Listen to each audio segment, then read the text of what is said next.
France also advanced with a 1-0 win over Paraguay, and Morocco dominated Canada 3-0.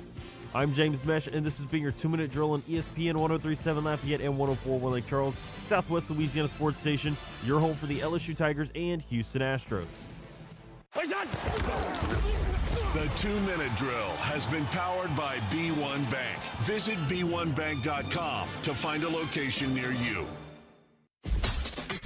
Dawson Iserlo prides himself on taking a deep dive to uncover all the relevant data about the sports and sports teams he loves. And now he's sharing all those facts inside his big brain with all of you. Here is the LohDown with D-Lo on ESPN 103.7 Lafayette and 104.1 Lake Charles, Southwest Louisiana's sports station. This is the LohDown with D-Lo, but it's not Dawson Iserlo. Today and tomorrow, it's me, Jerit Roser, excited to be back out here with my man James Mesh over on the other side of the glass. I was always excited to be back out here with James and all of you folks and talk about some sports, local and otherwise. And I feel like for a 2-day summer visit out here, spending it with you guys, couldn't ask for a better couple of days. It's been a weirdly chaotic last week or so of sports when you look at everything going on with the World Cup. A lot going on the NBA national landscape, while the Pelicans maybe don't do quite so much in the mix of all those big moves happening everywhere. But we'll have a chance to talk about both of those, and I'll get a chance with this U.S. versus Belgium matchup tonight to go catch that with some Lafayette friends with some soccer backgrounds. Been hanging out with a couple of brothers that used to play in their respective years at Northside High in soccer. And so we've been eating up the World Cup this 4th of July weekend coming off of it, and excited to carry that into a much anticipated and now pretty controversial in a lot of ways matchup between the U.S. and Belgium. We'll talk about all that and more. Have some great guests lined up. We'll start here locally with the Cajuns and Jamarcus Fitzpatrick from KATC, talking some Raging Cajuns recruiting at about 10 or 15 minutes after this hour. We'll get into that NBA stuff with Tyler Batiste, the managing editor of NBA coverage for The Athletic, later on this hour. And then we'll have one of the top young football players in Louisiana, Chance Archangel from Westgate, a recent Texas A&M commit, to talk about his recruiting process as well as this great Westgate group as they get ready for this 2026 season. And then kind of wind things down with my buddy Brett McCormick talking some World Cup at more length later on in the show as we wrap up for 3, getting ready for that 7 o'clock kickoff between U.S. and Belgium.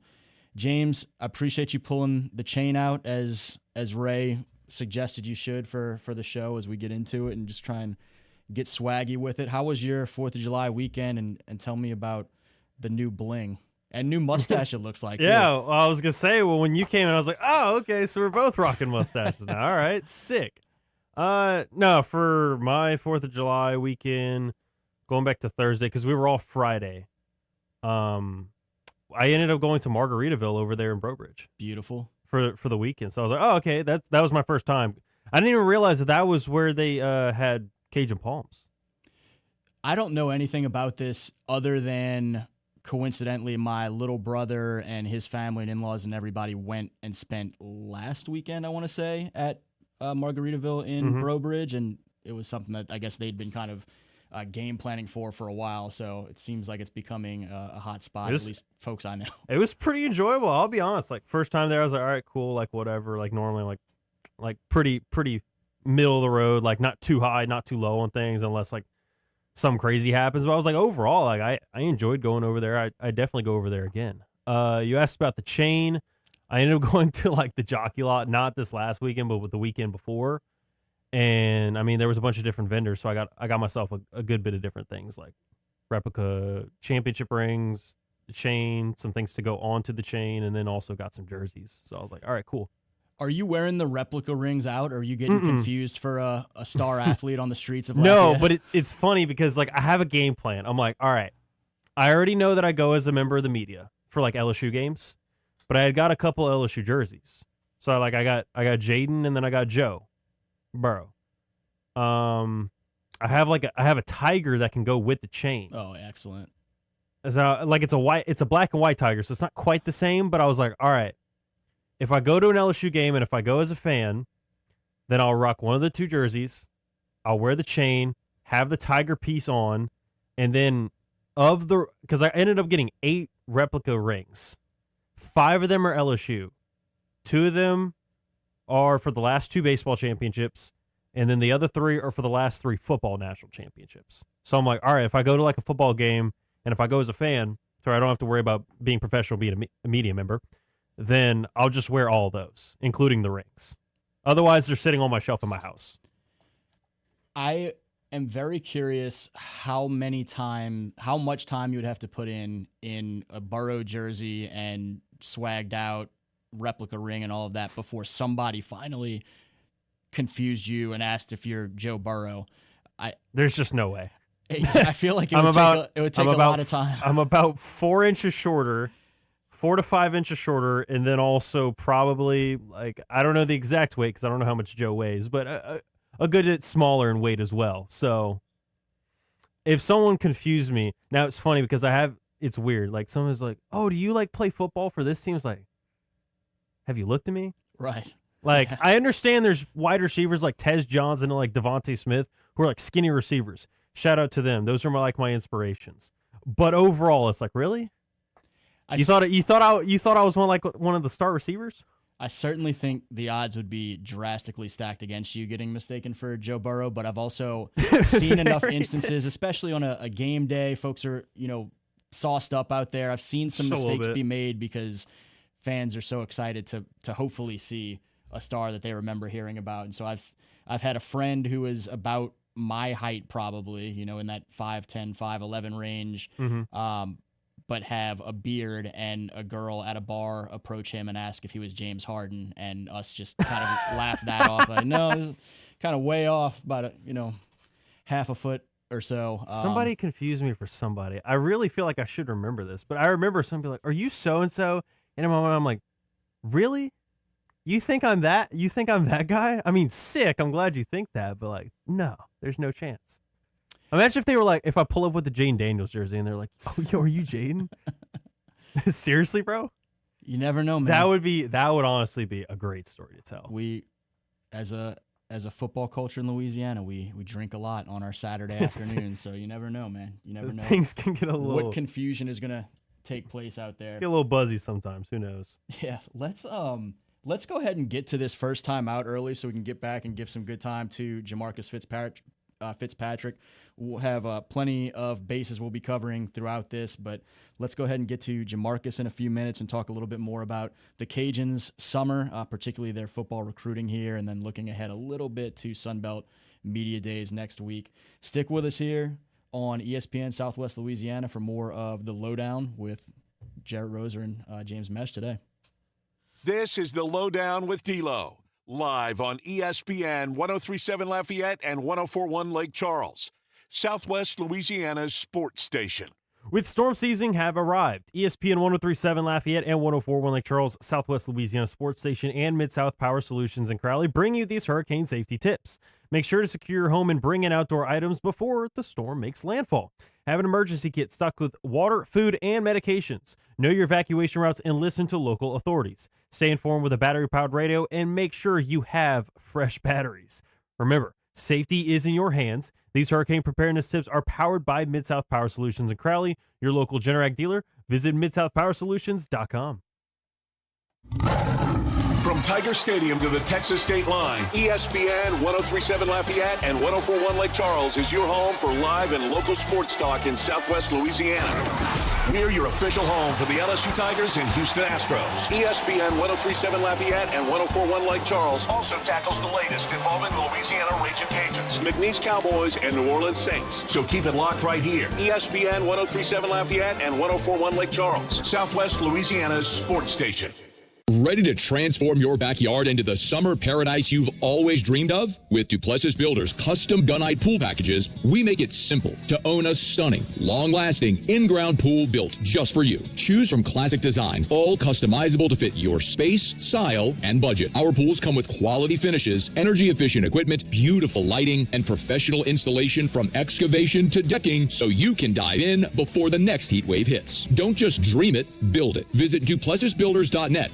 Are you looking for an eye expert? Well, visit Acadiana Optics in Broussard, locally owned, founded, and operated by Broussard native Dr. Lindsay Dugas. From comprehensive eye exams for glasses and contacts to diabetic exams, pediatric eye care, emergency eye care, cataract and LASIK evaluations, Acadiana Optics provides family eye care for all vision needs. Enjoy state-of-the-art technology, designer frame selections, prescription Maui Jim sunglasses, and custom glasses and contacts. Acadiana Optics in Broussard. Call today to schedule your appointment. BB's Auto Sales has been serving Acadiana since 1966. Cleanest selection of pre-owned cars, trucks, and SUVs. Need financing? No problem. BB's offers easy financing for all credit types, including in-house financing. Plus, they're paying top dollar for your trade. Voted top 3 dealership in Community Choice Awards 2 years in a row. Visit BB's Auto Sales, 2 convenient locations off Johnston Street and in Abbeville. bbsautosales.com. Cleanest cars in Acadiana.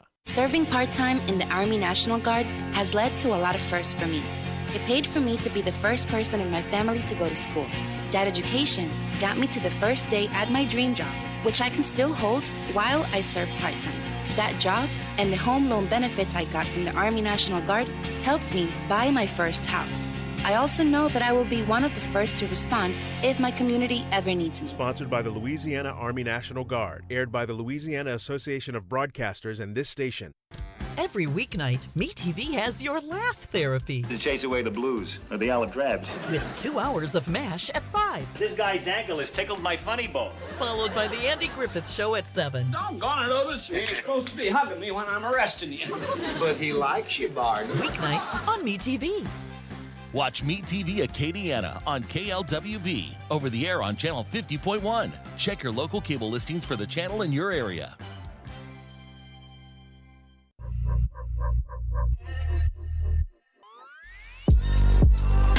Back to the sports talk you not only want, but need. This is ESPN, 1037 Lafayette and 1041 Lake Charles, Southwest Louisiana's sports station. Back on ESPN, Southwest Louisiana, 1037 Lafayette, 1041 in Lake Charles with more of the LohDown. Jerit Roser, excited to be here today, as we mentioned with my man James Mesh over there. And we talked before the break about bringing some swagger and some star power, and James is not the only one that can do that. We've got Jamarcus Fitzpatrick from KATC joining us with our first guest for today to talk some Cajuns in the summer, which is heavily recruiting based, but Sunbelt Media Days is next week, and Jamarcus, in addition to his work with KATC, has his Fitz Take Pod, the Rage and Rundown, and does a great job with some of his digital media covering both everything happening with the current Cajuns and future Cajuns and just major sports storylines to follow here locally and on a national scale. And so always a pleasure to get a chance to chat with Jamarcus on any of our platforms. And certainly today, man, how are things going this summer? It's all good, my man. How are things going for you, brother? Making it, man. Trying to kind of balance some of the enjoying the summer sun when it's not pouring down raining, but also not get too overheated because it's been brutal out there some days, and obviously keeping up with all the recruiting action that is such a big part of the summer sports coverage now. And that's, I know I want to talk to you a lot about that on the Cajuns front. How have you been doing to just try and maybe enjoy a little bit of the lighter time of the year, but also keep up with some of the action happening for your beat? Yeah, man, we're lightly staying busy. I know once Cajun baseball ended in Starkville, that's when it was less about what results, wins, and losses were going on, and more about the ins and outs of what were happening with different programs. From a football perspective, the transfer portal wasn't too terribly bad for the Cajuns, but now that they've reloaded, they've gone through spring. They're currently in their summer workouts and everything. Now their focus has shifted to the 2027 class, and they've done a pretty solid job. And, through the month of June with their official visits, being able to hunker down and get some commitments while also, continuing to cultivate relationships with commits that they already had.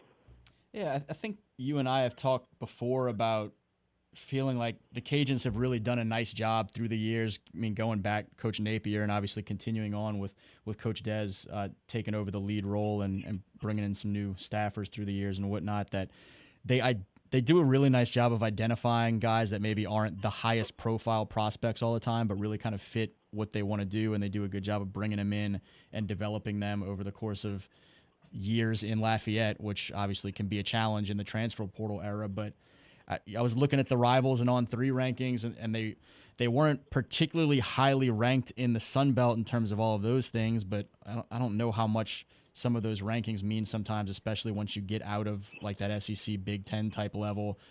What has stood out to you about I think it's 14 now, 2027 high school guys that they've had a chance to add to kind of the first half of that class ahead of this upcoming season, and maybe some guys that you've been particularly intrigued about as you put on their huddle film or whatnot and watch them a little bit closely?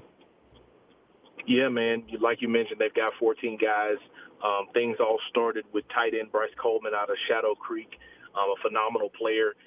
Kind of has a similar profile to what they used to have in Terrence Carter, who's now at Texas Tech.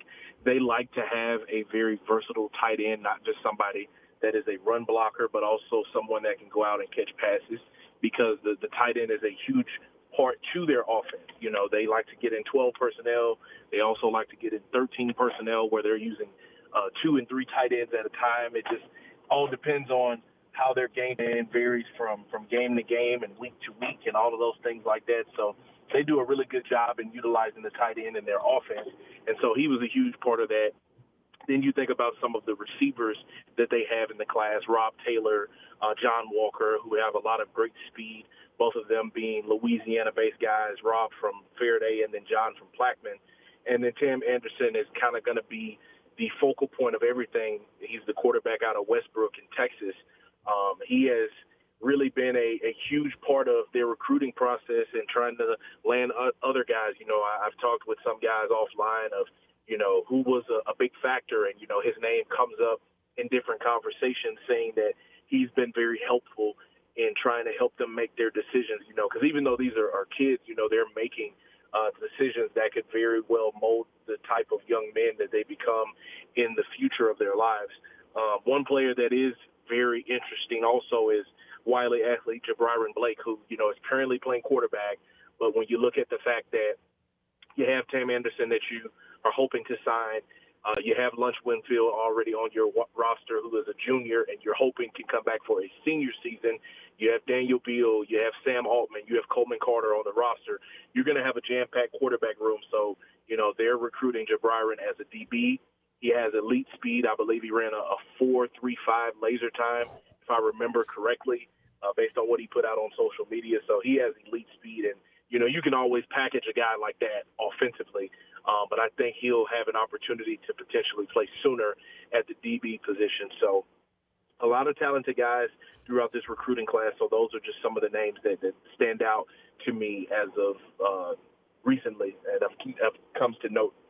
Man, if Jabriron ran a 4.35 range laser, that's really something. I know from having to deal as much with all of the recruiting stuff, you see all these 40-yard dash numbers that get thrown around, you know, throughout the year or throughout guys' developments. And sometimes when you get to that laser time, when you're getting to some of these college camps or, you know, the big apparel outlet camps in the spring, those lasers can kind of hurt some feelings a little bit when all of a sudden you realize, hey, maybe I'm not a 4.3 or 4.4 guy, and it's more like 4.7, 4.8, which is still some good speed to you. But when you get out there and can run that in a laser setting and at some of these big camps and get that, as we talk about, verified speed, that says quite a bit. Yep.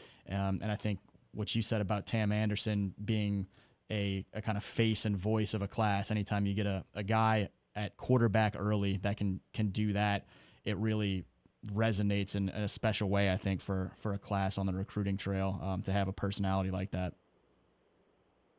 Absolutely, man. You know, very similar to the way that Lunch Winfield was when it came to the portal guys that came in. Being an ambassador for a program is huge. It's even better when it's your quarterback, because we know the quarterback is the leader of the offense and a lot of times can be the leader of the team in general. So he's been very vocal about it. I follow him on social media, and I just saw earlier today, you know, he was posted up and had a Raging Cajuns T-shirt on. So, you know, he's repping the brand consistently. And, you know, one thing that I'll say also is that a lot of these guys that they are committing, and Caleb White is another player that comes to mind from Summer Creek. And he had an official visit scheduled, I think, a couple days after he committed. And I asked him in an interview, I said, do you still plan on going to your official visit? He said, no, he had canceled it.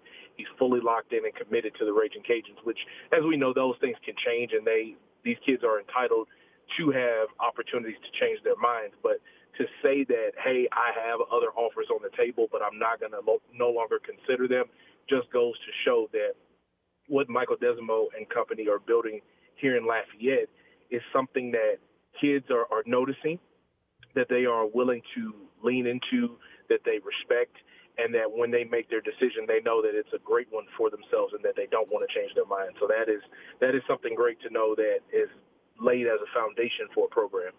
No doubt. That's so huge. Right now, as we get to kind of the back half of the summer, we've already seen some of it start, but some notable recruiting flips in other places. And part of that is there's a lot of pressure put on guys from some programs to commit early and essentially kind of try to hold your place in a class in what can be a tough game of musical chairs. But then, sometimes things develop for those guys. Sometimes the recruiting boards develop a little bit differently than anticipated for the programs, and you have to kind of look elsewhere. And so you see a lot of guys now more and more continue to take those visits even after a commitment. And any time that a guy is ready to shut it down in July or, for Caleb in June and say, no, I'm good. I don't need to go see what's next. I know where home is. That's really tremendous. It speaks volumes about just the strength of that, quote unquote commitment.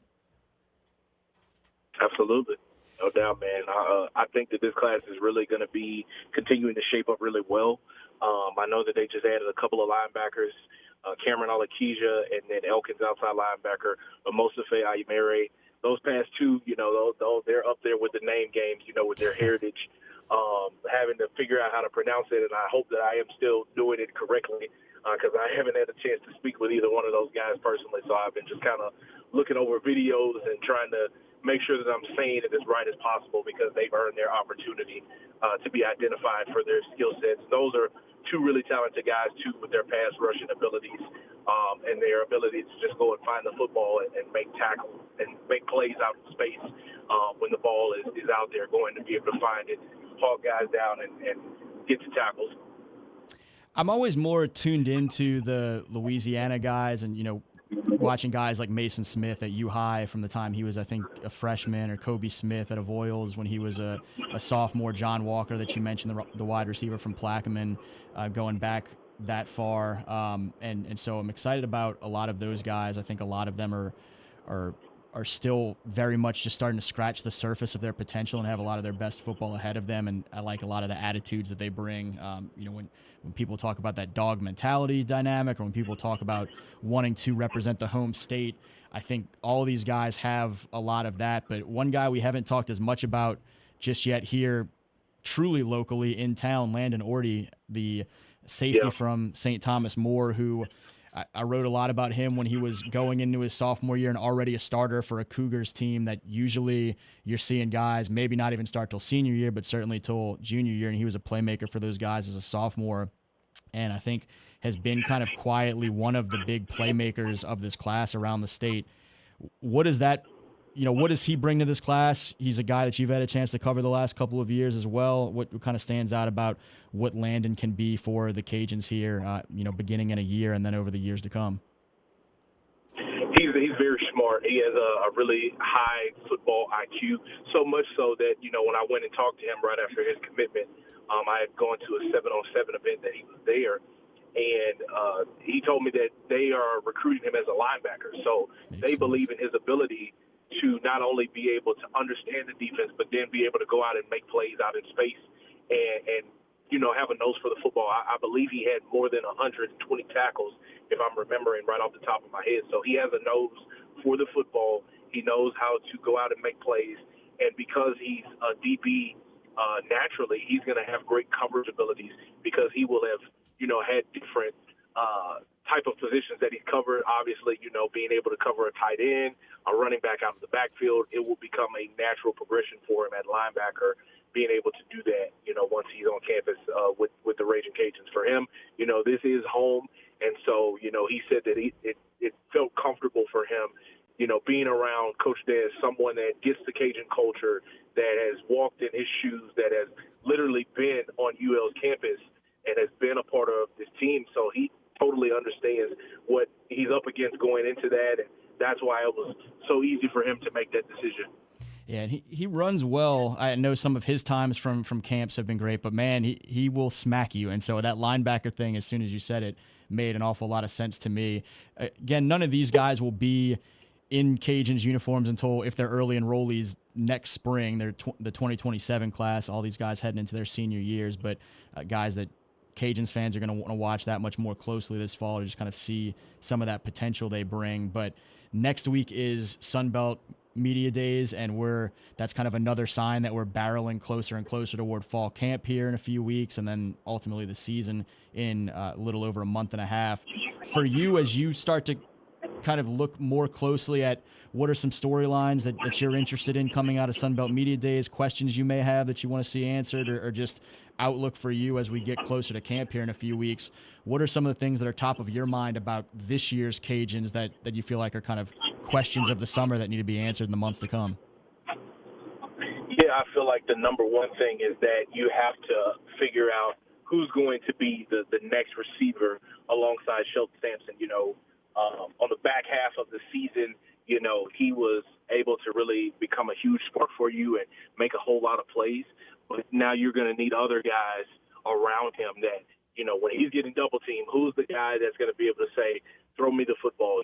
Landon Strother, a former STM Cougar himself, was somebody that his name was brought up quite a bit. Now it's about, going out, putting it together, and being that next viable option. We know also, in the Cajuns offense, they don't have a scheme where it's like, hey, we have to get this guy 15 targets a game. Like, they kind of space it out and they get the ball to multiple players. So who are going to be some other guys that are going to step up? Russell Babineau is another guy's name that comes up to mind, Trent Chaney, and so many others that are around them. Jaden Johnson returns for his senior season.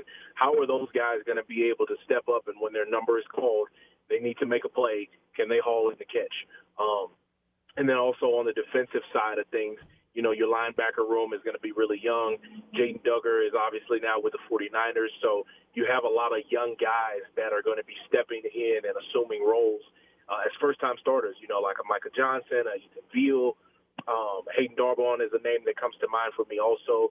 Who are going to be those guys? Princeton Malbrew coming in, transferring from LSU, that, he plays both the jack position, which is that outside linebacker position, and also the inside linebacker position. They were kind of cross-training him throughout the spring. Who's going to be the guy that's going to stand up and, not necessarily replace what Jaden Duggar did, but can go out and just become their own type of player and can be productive for you defensively? Who's going to go out when it's 3rd and 1 that can go and fill the gap and get a tackle for loss? Or, who's somebody that can go out and make a big play for you? I think about another guy like Jake St. Andre, who was, really good on blitzes for you. Like, who's going to be that guy that can make that play? I feel like a lot of other positions are kind of solid and solidified. Obviously, the quarterback position with Lunch Winfield, we know, is locked up, and the tight end position with Caden Jensen and Brock Chappell and, guys like that are really solid at the tight end room. Offensive line-wise, you have some young pieces that are coming in that can potentially help you, but, things start in the middle with Cooper Fordham. That's going to give you a really good position. You got George Jackson coming back for what I believe is his 6th or 7th season of college football. So you have some experience at the tackle position. So it'll be fun to see, man. It's always good when we get to talking season, because that just means we're a little bit closer to the actual season. Big facts, man. Always fun to watch how the New Year's team comes together, guys that are ready to step up into those next bigger roles, and looking forward to seeing you here soon at some of these press conferences and on some Saturdays over at Cajun Field. Jamarcus, appreciate you, man, for taking some time to kind of chop it up midsummer. Absolutely, man. Thank y'all. Appreciate you. Again, that's Jamarcus Fitzpatrick from KATC TV, as well as his digital footprint there with Fitz Take Pod and the Rage and Rundown. Make sure to follow him across the board. He does a great job, as you can probably tell there, just talking about some of the recruiting of that 27 class, as well as some of the major storylines to watch for the Cajuns heading into next week's Sunbelt Media Days and ultimately fall camp here fast approaching. We'll be right back to talk some NBA with Tyler Batiste of The Athletic. Thanks again to Jamarcus. Stick with us here on ESPN Southwest Louisiana for more of The LohDown. This is The LohDown with D-Lo, live on ESPN 103.7 Lafayette and 104.1 Lake Charles, Southwest Louisiana's sports station. This game isn't fun. This game is a war. It's time for the 2-minute drill. Hurry it up, hurry it up, hurry it up. Powered by B1 Bank. Visit b1bank.com to find a location near you. Come on, let's go, you guys. Get in here, we got to go fast now. The Houston Astros took 2 out of 3 from the Tampa Bay Rays at home this past weekend, including a 10-8 win on Saturday that featured a 2-run walk-off homer by Yordan Alvarez in the 9th inning. The series win improved the team's record to 45-47. Next up is a road series against the Washington Nationals. Game 1 is tonight with first pitch scheduled for 5:45, and you can listen to the action on ESPN 103.7 Lafayette and 104.1 Lake Charles. Speaking of Alvarez, Astros slugger was named to the 2026 All-Star Game in Philadelphia. Former LSU Tiger and current Pirates pitcher Paul Skeens was also named an All-Star for the 3rd consecutive year. We got Monday Night Football tonight for the World Cup knockout stages. It'll feature the United States versus Belgium. Big news dropped yesterday that star forward Flo Balogun's 1-game suspension that stemmed from a red card last match was revoked, making him available for tonight. Kickoff from Seattle is scheduled for 7 o'clock. Earlier in the day, it will be Portugal versus Spain at 2 o'clock. Here are some other final score results from the World Cup this past weekend. England outlasted Mexico 3-2. Norway beat Brazil 2-1. Star Neymar will call it a career from the World Cup because of the loss. France also advanced with a 1-0 win over Paraguay, and Morocco dominated Canada 3-0. I'm James Mesh, and this has been your 2-minute drill on ESPN 103.7 Lafayette and 104.1 Lake Charles, Southwest Louisiana Sports Station, your home for the LSU Tigers and Houston Astros. The 2-minute drill has been powered by B1 Bank. Visit b1bank.com to find a location near you.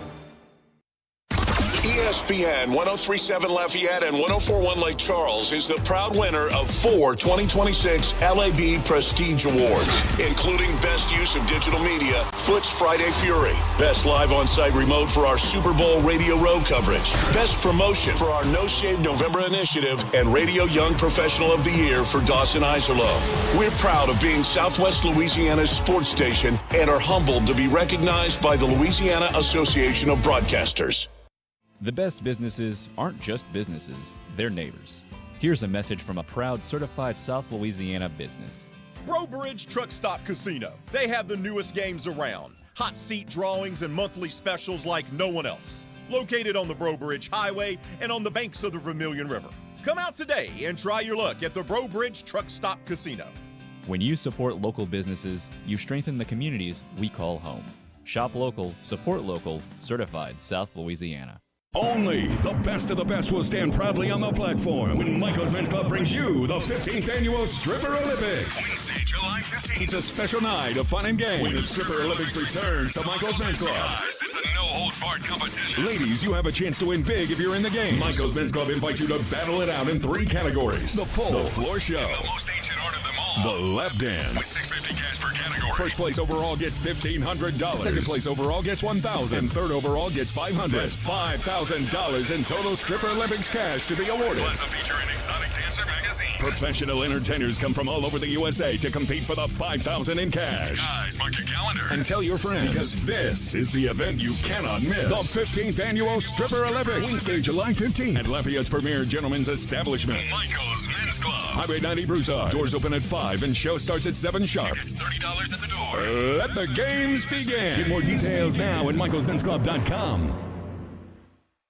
Do you know how many tax resolution firms have been forced to close because they were taking advantage of people or have gone out of business? It happens all the time. Hi, this is Kerry Bryson with the Bryson Law Firm. As a matter of fact, they're national tax relief companies that are currently under court orders to cease operations. So if you have IRS issues, do not fall for the threats and scare tactics of the national so-called tax relief companies. The Bryson Law Firm has been doing this for decades. We have a AAA BBB rating, and our entire focus is IRS problems and tax liability issues. An IRS problem is a legal problem. Let the Bryson Law Firm help you get relief the right way. So if you owe back taxes or haven't filed returns in years, it's time to call the Bryson Law Firm and finally resolve your tax issues. Don't put it off any longer. Call the Bryson Law Firm. Our headquarters are in Lafayette, and we have offices statewide. Or visit BrysonLawFirm.com to schedule your free consultation with your local tax resolution law firm, the Bryson Law Firm. LSB filing number LA2519684.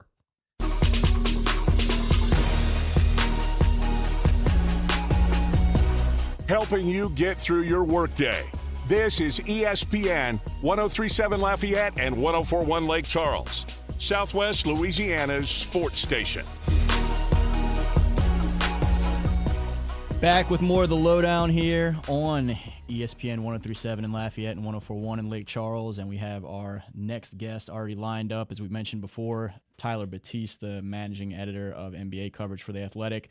And he's got a meeting coming up at 2, trying to keep up with this fast and furious offseason. So we'll get right into it with the Northside High and LSU alumnus Tyler Batiste, who was excited to have a chance to get back on the hometown station when he heard I was going to be guest hosting today. What's up, Tyler? Yeah, I was excited, but I've been a little jealous that you've been gallivanting around my hometown for a couple of days, watching soccer in various locations and hanging out with our friends. So I'm good, but I'm a little jealous, I got to admit.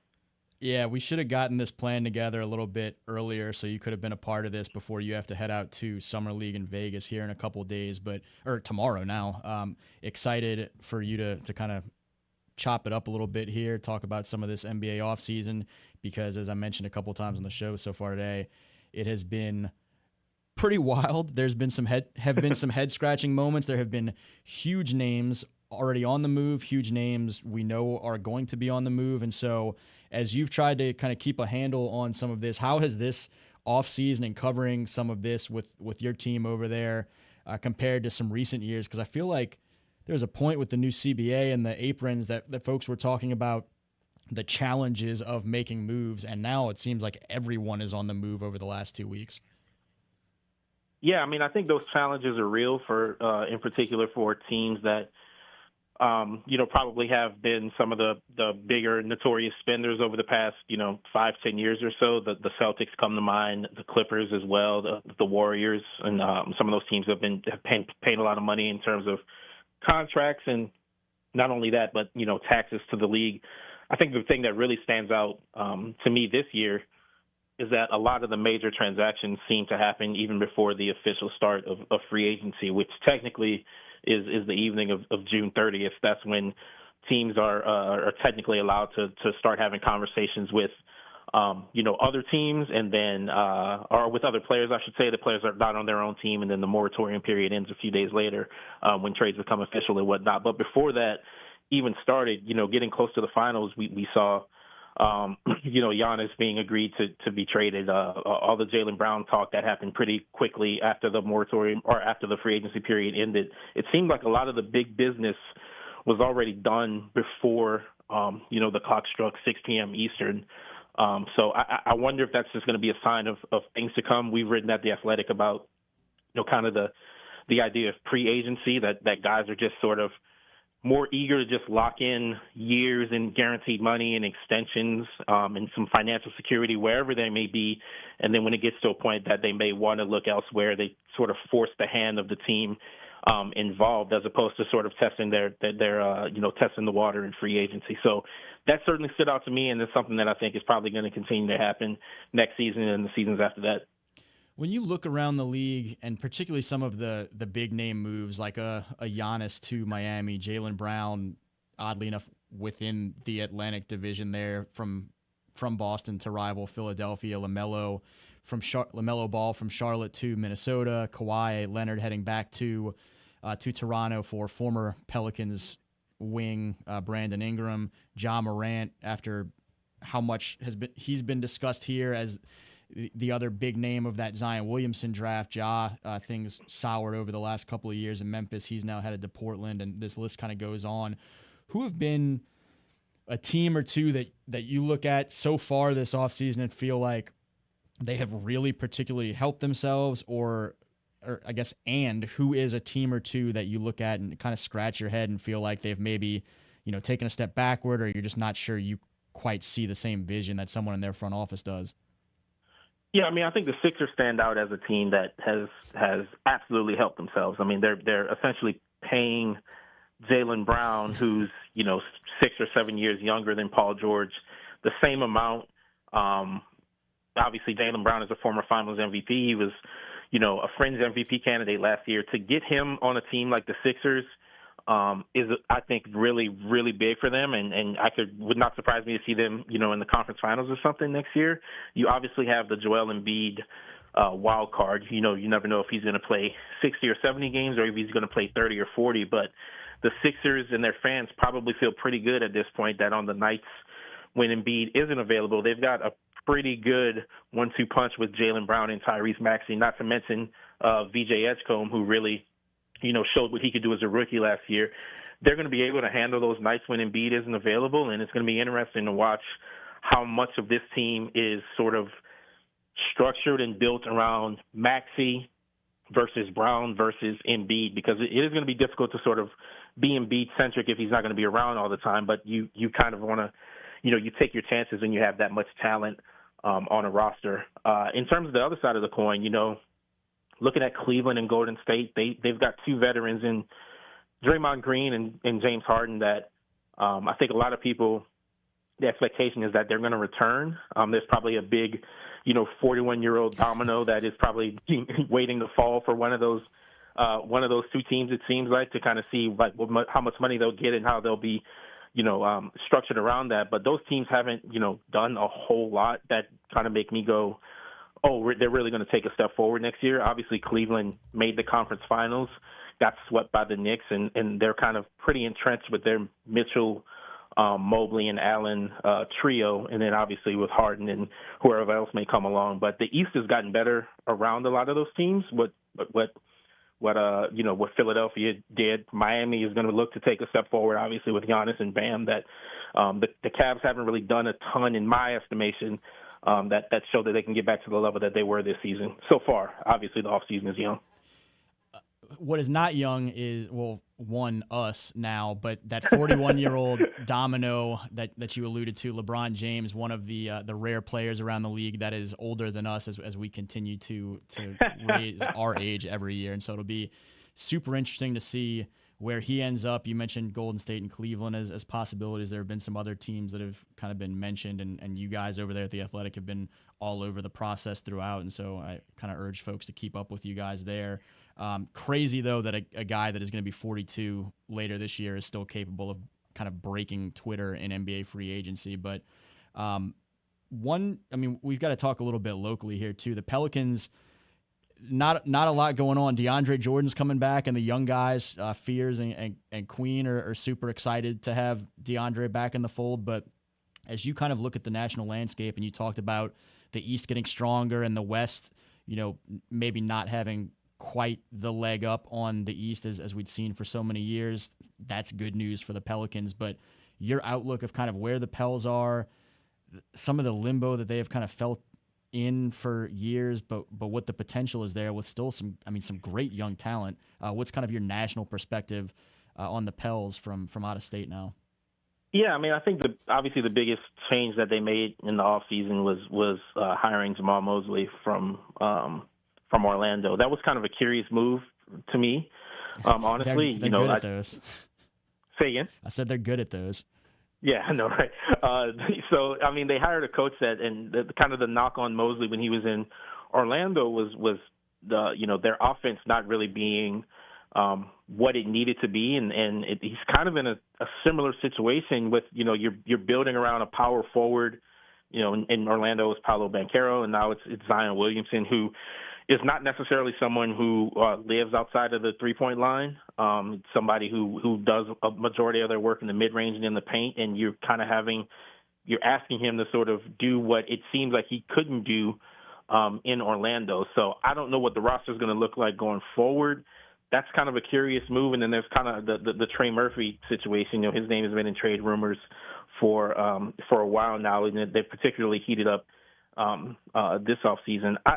John Morant got traded, and I think you mentioned John Morant earlier. It just sort of lends the question of, okay, Memphis got out of the John Morant business.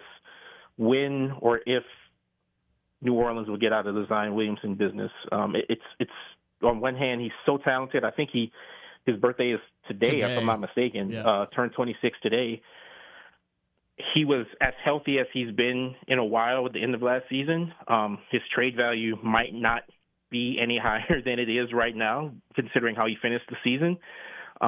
Is that kind of a domino? And I know we're talking about dominoes a lot. We like games here, obviously. Is that another domino that's going to fall later in the offseason? The Pelicans just kind of go really fully toward a real, actual rebuild. Because you look at the Western Conference. I mean, I don't know how you can look at the Pelicans roster and say that they're in the top half of the teams, or even in the top 2/3. They're probably at best a fringe playing team, how they're currently constructed. But I've been saying for a while, you can never make assumptions about what a team is going to look like in the off season. I've said that for at least the past year or so, because there's no way that I thought the Celtics were going to be as good as they were last year without Jason Tatum, and they ended up with the second best record in the East. Now, a lot of that is due to coaching and structure and just sort of a system that they have in place.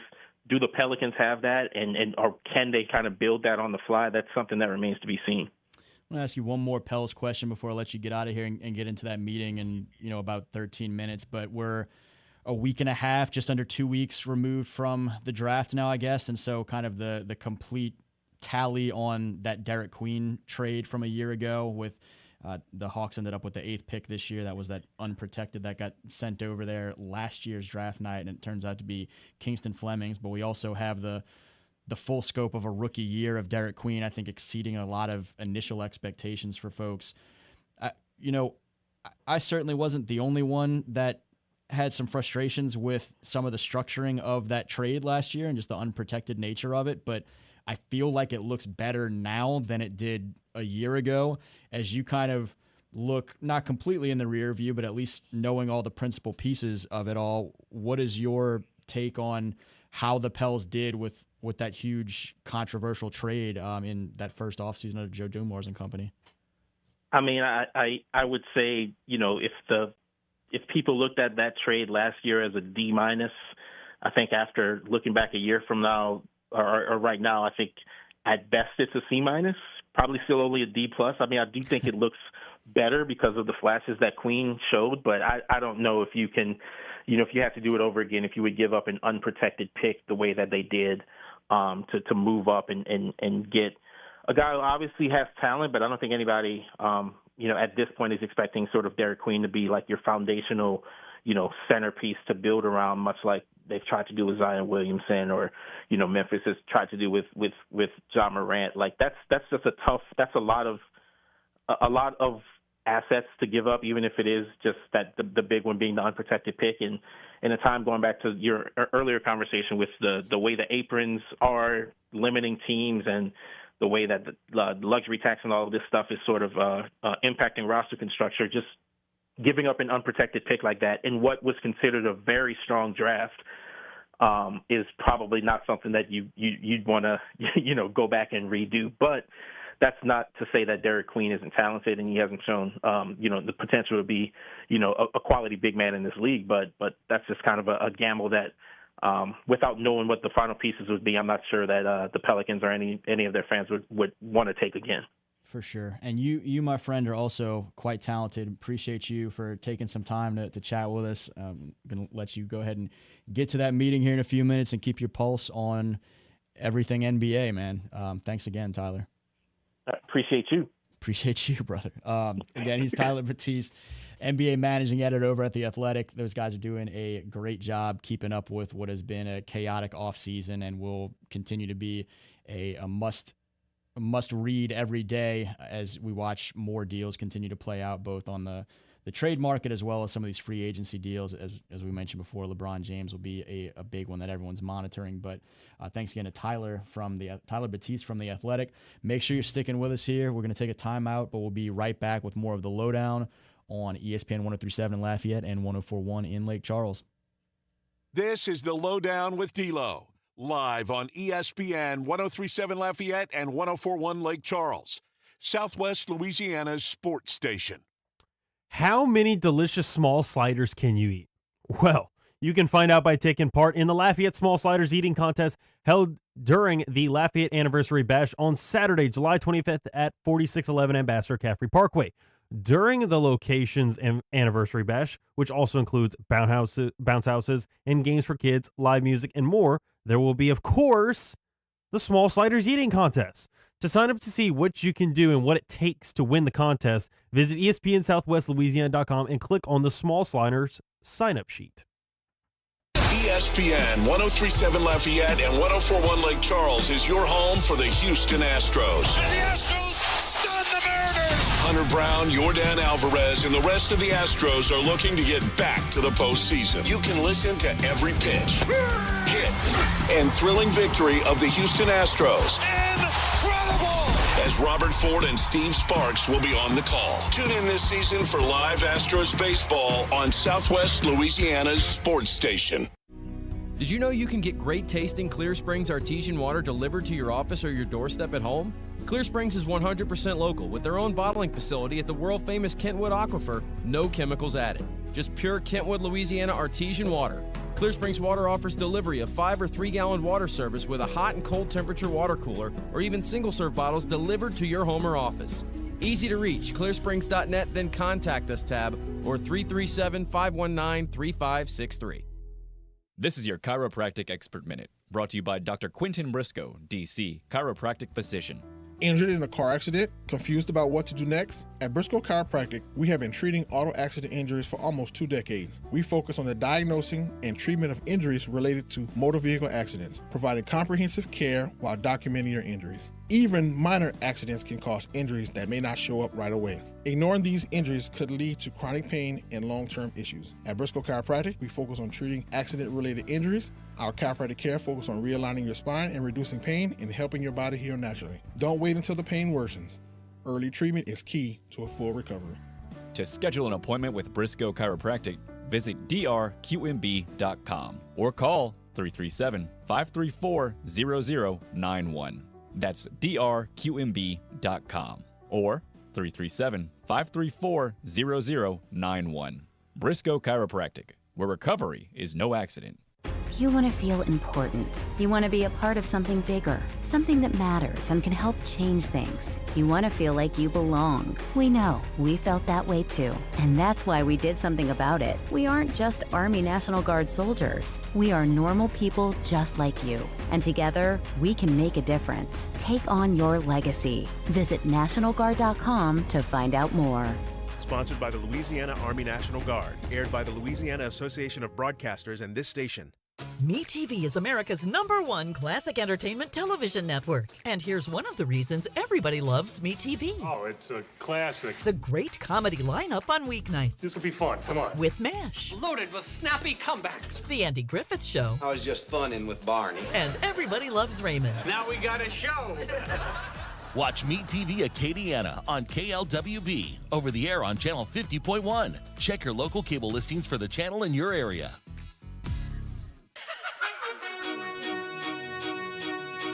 This is ESPN 103.7 Lafayette and 104.1 Lake Charles, broadcasting live from the Beal and Hebert studios in Upper Lafayette. Beal and Hebert, Acadiana's hometown lawyers. Back to more of Southwest Louisiana's sports station. Back with the Lowdown on ESPN 103.7 in Lafayette, 104.1 in Lake Charles. Jerit Roser here today, filling in for Dawson Iserloh. And thanks to our first hour's worth of guests, Jamarcus Fitzpatrick, Tyler Batiste, talking some Cajuns, talking some NBA. We've kind of mentioned a little bit throughout the show so far, the World Cup going on, and we'll talk more about that in this second hour. But that's also where our poll question of the day lies. And I know James Mesh has that, over on the other side of the glass. What's going on with that poll question today, James? Yeah, so we had asked people on Facebook and on X, of course, the big topic of discussion with the news dropping yesterday about Flo Balogun's actually, instead of him being suspended for having the red card last match, FIFA decided, you know what? Never mind. Don't worry about it. Just playing tonight's game. We don't care. Do you believe that that was the correct decision made by FIFA? The answers that we gave on Facebook and X are quite simple in yes or no, but the explanation of where you lie obviously is much more complicated. Now, 3/4 of the votes have said yes, that this is the correct decision, that this is justice. The other quarter actually believe quite the opposite. Where do you lean, Jerit? Where do I lean? I think it's one of those dynamics, not unlike in some ways, we were just talking with Tyler Batiste about that Derek Queen trade, where you maybe have different feelings at different points in it, or, about different parts of the process. I thought the red card against Flo was completely bogus last, I guess, Wednesday night against Bosnia, and was just absolutely floored that was called that. I thought maybe a yellow, but red felt pretty aggressive. And so I was really, and I mean, look, obviously we're all here in the United States, and so that's going to red, white, and blue color our perspective on some of it as well. Was really kind of frustrated by the fact that they might be without their leading goal scorer in this huge match tonight against Belgium. But the way it has all played out is understandably controversial for a lot of folks, because when I was checking with people Wednesday night and Thursday, the understanding was that there could not be kind of a review or a rescinding of that red card, or a suspension of the suspension, as it was worded by FIFA, to let Flo play on Monday night. And sure enough, first thing Sunday morning, you're waking up and kind of checking to make sure that the news article you're reading is not some sort of as the Belgian manager called it, sort of an April Fool's joke in July, trying to make sure you're not getting got by a fake account there on Twitter. So it's been interesting, man.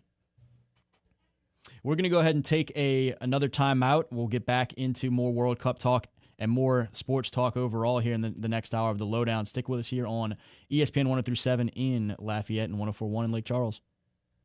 Ozempic, Wegovy, GLP-1s. Every day, one thought haunts you. What if I stop? A 2026 British Medical Journal study says you're going to gain every pound back. So what now? Well, there's an answer. Alex Goen patented hypnosis.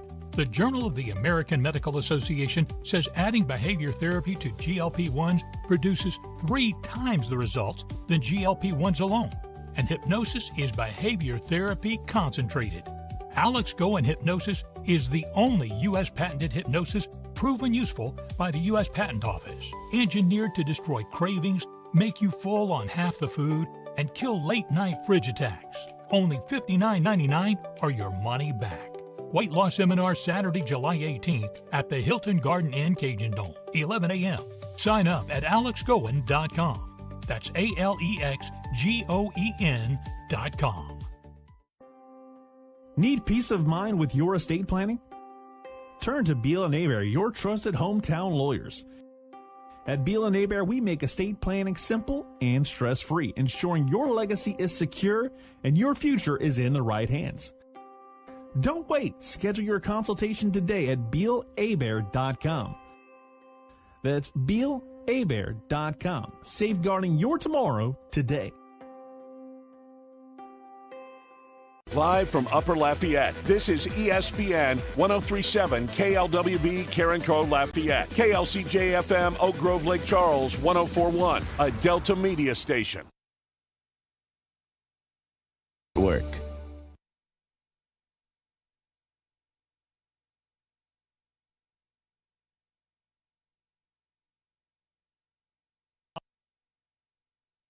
This is SportsCenter. I'm Nick DeLuca. World Cup Group of 16 continues today. The U.S. men's national team taking the field against Belgium in Seattle will have their top goal scorer available. Forward Flo Balogun's one-match red card ban suspended by FIFA yesterday. FIFA denying Belgium's appeal today, clearing the path for him to play. Balogun sent off during the round of 32 match against Bosnia-Herzegovina for a foul that wasn't initially given a card on the field but overturned on VAR to be a red card. Tonight's match, 8 Eastern, Portugal and Spain kicking off in Arlington in a few minutes. In the NBA, the Kings are waiving 6-time All-Star DeMar DeRozan, had $10 million of his $25 million salary guaranteed for next season, allowing the Kings some cap flexibility. DeRozan averaged 18 and 4 assists per game last season, while free agent Rui Hachimura has agreed to a 2-year, $28 million deal to sign with the Clippers. Had a strong season, 11.5 points per game on 51% shooting. If you run a small business, you've got to try Gusto. Get unlimited payroll runs and get your payroll taxes filed automatically. Offer health insurance, 401k, and more. Get started for free at gusto.com.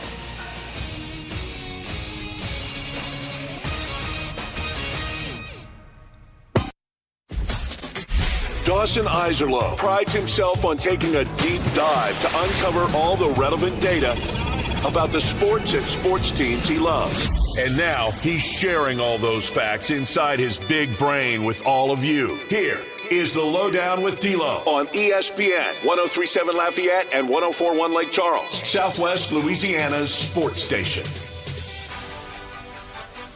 This is indeed the LohDown on ESPN in Southwest Louisiana, 103.7 in Lafayette and 104.1 in Lake Charles. This is not Dawson Iserlo today, though. Jerit Roser here today and tomorrow. Happy to be filling in with my man James Mesh over there. We were talking right before that timeout at the hour about the World Cup and had a chance to give some of my take there, kind of up against the wire about the Flo Balogun just on again, off again, on again dynamic. He is available to play tonight at 7 against Belgium in a huge matchup there for the U.S. James, what's been your reaction to watching the way all of that has unfolded? I know you've been keeping up with this World Cup the last few weeks as well. Yeah, so I remember seeing the news and, of course, like learning with the red card, it's like, yeah, you're out for the next game. I was like, that's just total BS, because especially when they said afterwards that this Brazilian ref actually had a history of like making some calls where you're like, really? Like, do you have money on the line, dude? Like, what is going on? And then to find out that he was actually like using the VAR process and the review is like, you don't use it for those types of calls. Right. So the fact that he used it after there wasn't like a real foul, especially because there was no yellow card. So it went from nothing to a red card with the completely wrong process of getting to that point. You're like, everything's just wrong here. And then we get to Saturday and Sunday, and like Sunday, obviously by that point you're like, okay, well, we're only a couple of days away from the game itself, so at this point you've just had to accept that Balogun is going to not be available for Monday's matchup against Belgium. So you're like, okay, whatever. Like, you still feel good, but you obviously don't feel as good because the leading scorer for the team and the leading goal scorer won't be available. But then Sunday comes around and just boom, nothing to kind of warm you up for it. All of a sudden, you just wake up Sunday morning. Maybe you're going to church or you're having your breakfast, and all of a sudden, you're probably spitting out your cereal like, Balogun's available? They changed it last second, less than 48 hours before the match. It's like, absolutely, that's great. Happy to see it for the United States. It's justified because we should never be in this instance to begin with. My thing is, from just an overall perspective on it, the timing of it is terrible. Yeah. You had, 5 days to make the decision, and you decide less than 48 hours before it to be like, hey, by the way, a big-time difference maker in this match all of a sudden is going to be available. That throws everything off. Obviously, it's a benefit to the United States, but all of a sudden Belgium was like, all right, well, we don't have to worry about Flo. Now all of a sudden, got to switch up the adjustments and the game plan to be like, oh, well, now he's there. And obviously all the Belgian people, both players and staff and fans and natives, are not happy by it, which they absolutely shouldn't be. Because if it was the other way around, I'd be pissed. I'd be like, are you serious? No doubt. Their best offensive player is now all of a sudden available when I thought I didn't have to worry about it? Well, that definitely makes things a lot different, especially just hours before the match. And it felt like everything just went so wrong And this absolutely opens up Pandora's box for Yes. sure, because they've done this before. This is not the first time that they've done this. But anytime you do so, you open up more and more and be like, okay, well, if we're going to let it go this time, well, why not this next time? Why not the time before? The thing is, and we were talking about this throughout last week and even today, especially with the news, that they need to readjust their process of how they're doing things. And I think the way that everything went down, and I think the uproar that it has caused, because this is a big-time controversy, it wasn't as much with Ronaldo just because it's like, okay, well, this is one of the greatest players of all time. We're a little bit more willing to give it a pass, especially because this is likely his last World Cup, and then he announces this will be his last World Cup.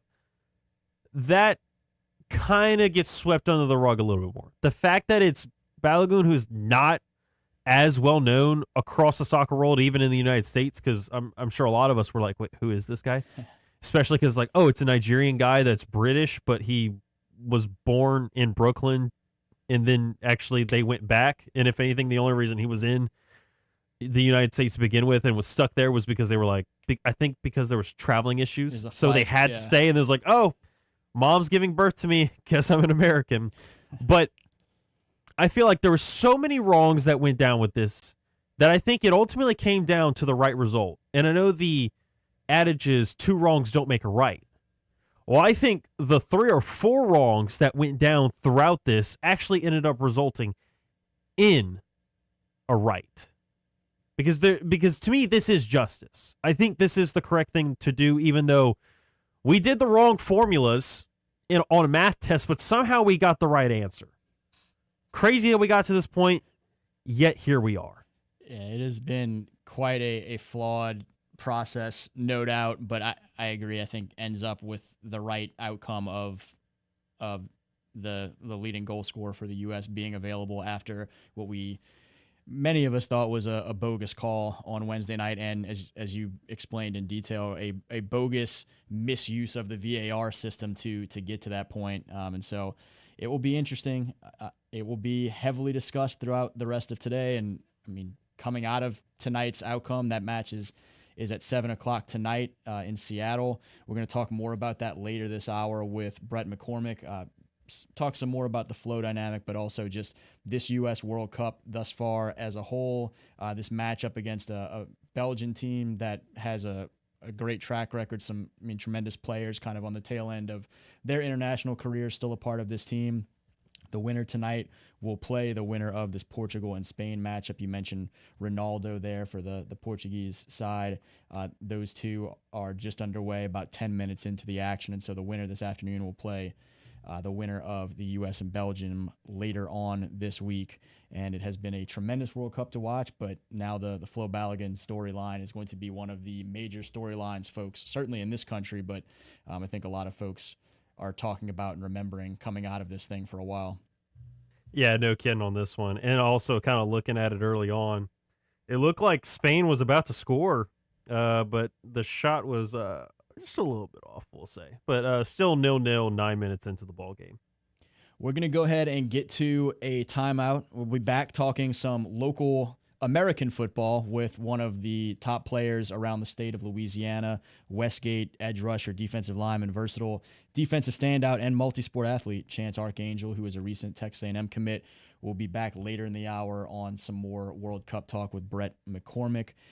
Make sure you're sticking with us here on ESPN 103.7 in Lafayette, 104.1 in Lake Charles for more of the LohDown. This is the LohDown with D-Lo, live on ESPN 103.7 Lafayette and 104.1 Lake Charles, Southwest Louisiana's sports station. The fellas here at ESPN 103.7 Lafayette and 104.1 Lake Charles are packing their bags and heading to Florida, Tampa to be exact, for SEC Media Days. Tune in starting Monday, July 20th, as RP3 Mesh and the LohDown with D-Lo will be broadcasting live from Radio Row for ESPN's Live from SEC Media Day coverage, powered by Service Chevrolet Cadillac. In addition to the live shows over there in Tampa, the fellows will be providing boots-on-the-ground daily reports for the Jordy Holbrook Show and footnotes. Kick off the 2026 football season in Tampa with ESPN 103.7 Lafayette and 104.1 Lake Charles, Southwest Louisiana sports station. We are the soldiers of the Louisiana Army National Guard. We are your neighbors. We are your sons and daughters. While we serve part-time, we are learning valuable life and job skills. We are earning money for college, for trade and technical schools, and for certifications. We are proud to serve both our country and our home state. We are your Louisiana Army National Guard. Sponsored by the Louisiana Army National Guard. Aired by the Louisiana Association of Broadcasters and this station. Around Acadiana, community means supporting the businesses that make our hometown special. That's why we're proud to spotlight local companies that are certified South Louisiana. Delta Home Center and Delta Trailer Sales, your one-stop shop for utility and cargo trailers. Heavy-duty dump and gooseneck trailers, portable buildings, cabins, decks, porches, fences, carports, and site-built metal shops. Located at Exit 7 in Carencro or at deltatrailersales.com. When you support local businesses, you strengthen the communities we call home. Shop local, support local. Certified South Louisiana. Are you looking for an eye expert? Well, visit Acadiana Optics in Broussard, locally owned, founded, and operated by Broussard native Dr. Lindsay Dugas. From comprehensive eye exams for glasses and contacts to diabetic exams, pediatric eye care, emergency eye care, cataract and LASIK evaluations, Acadiana Optics provides family eye care for all vision needs. Enjoy state-of-the-art technology, designer frame selections, prescription Maui Jim sunglasses, and custom glasses and contacts. Acadiana Optics in Broussard. Call today to schedule your appointment. Acadiana Legal Services Corporation provides free access to legal services. Their work spans across Louisiana.